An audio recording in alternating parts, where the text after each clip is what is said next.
Hi, class. It's Dr. Lipperini here. I am in my self-care nook, as I call it. This is where I sit. This is where I grab all my reading. And this is me sitting on the floor so I can broadcast to you, making the most of the space I have and the technology I have. But anyway, good to see you. And it's been great to watch your videos and get to see you again as well.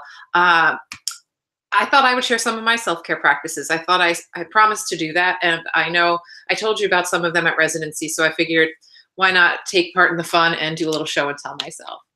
So the first one is an easy one, which are these glasses. I use them probably this time of night if I'm on the computer. I try not to be on the computer this late, but life happened today and I had 2 kids home. So this is what you get is me on the computer at night, but at least I am blocking the rays, the light waves that disrupt sleep and the circadian rhythm. So you can get these online on Amazon, sites like that, or even at Home Depot. So you can look like Bono and also help your brain prepare for sleep. So if you do happen to be using technology later in the evening, which you shouldn't, but it happens, these are a good investment. Okay, let's see what else I want to show you. Oh, my other gadgets. I mentioned to you that I had the Muse.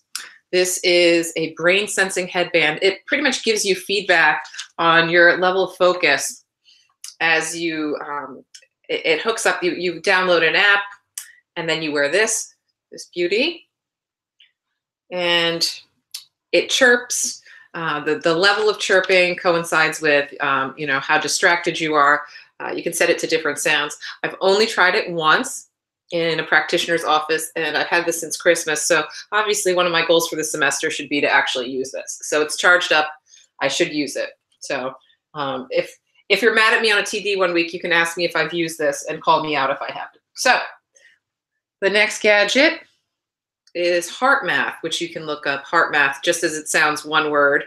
And this one is actually called the M-Wave 2. And this, it checks in with your pulse, and you turn this thing on. I don't think it's charged up. Again, I need to get back into full-time practice, regular practice. But when you use this, when your rate is in the ideal range, you're in a green zone on this, and you can track how you're doing across time, like a session. You kind of just sit down for a session.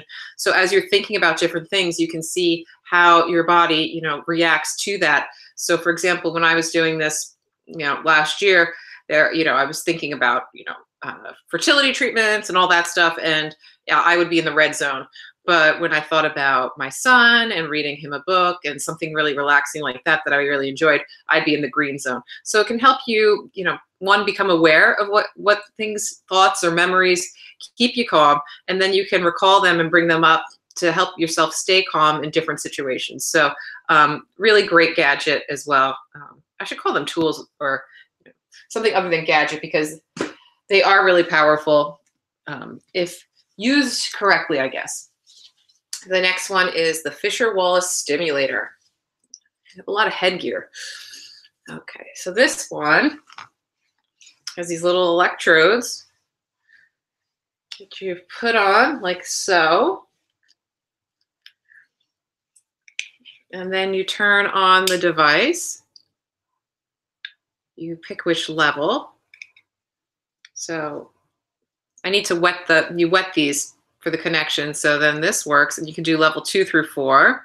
And what it does is it helps with different neurotransmitters in the brain. So it helps with sleep, anxiety, depression.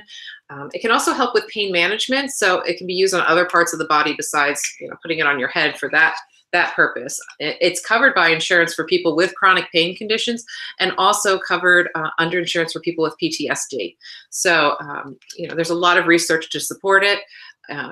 Some psychiatrists endorse that. You can read on their website. There are a lot of hospitals that are now using this as an adjunct to medication or in replacement for medication, including, so I had mentioned to you my interest in maternal mental health, of using this during pregnancy or postpartum for women who don't want to use medication or want to reduce their medication dosage. So in working with my psychiatrist, I use this in addition to my medication. And seasonally, like in winter, I might use this a little more frequently, and definitely can feel the results. And my husband uses it for sleep as well. So it's a good investment now that we're splitting it between 2 people.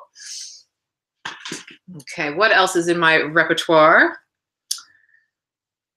I'm not endorsing Gwyneth Paltrow's beauty brand, but rather the concept of self-care by, staying clean.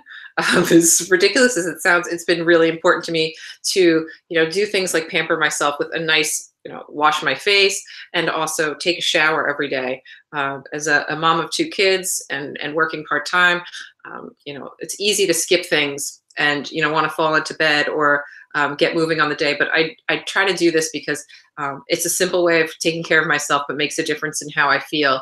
And especially when I've had episodes of depression, one of the most important things is not to give up those basic tasks like making your bed, getting dressed, taking a shower. And it does make a difference. So it's a good reminder to me to get back to basics. And what else? Last, but certainly not least, books. I love to read. That's my self-care. So I have, I'm plowing my way through this book, Still Me, which is from the author of Me Before You, which is right here on my bookshelf too. So, but I don't usually buy books. This is one of the ones I loved, so I bought it. But I borrow from the library constantly. So I give this one a thumbs up. I also just read The Woman in the Window. If you liked Gone Girl or Girl on the Train, read that.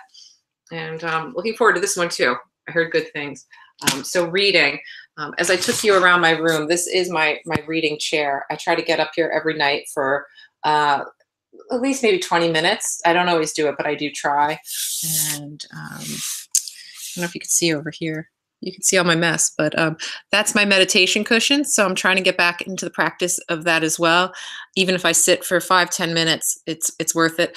I notice a difference in how I feel and catching myself when I'm thinking things that aren't helpful or doing things that aren't helpful, and not judging myself so harshly. So, and one of the other things I wanted to talk about is, as segues into what I've posted about, is one of the biggest things for me with self-care is catching my negative thoughts and challenging them. I mentioned this book, Feeling Good, The New Mood Therapy by Dr. Burns. It's fantastic. And it is really powerful for our clients and for us to challenge the way we think, which can be pretty dysfunctional. So that's been really helpful for me too. So these are the things I do to take care of myself. Do I do them perfectly and consistently? Clearly not, but I am a work in progress, and I hope together over the semester we'll talk about our successes and our challenges.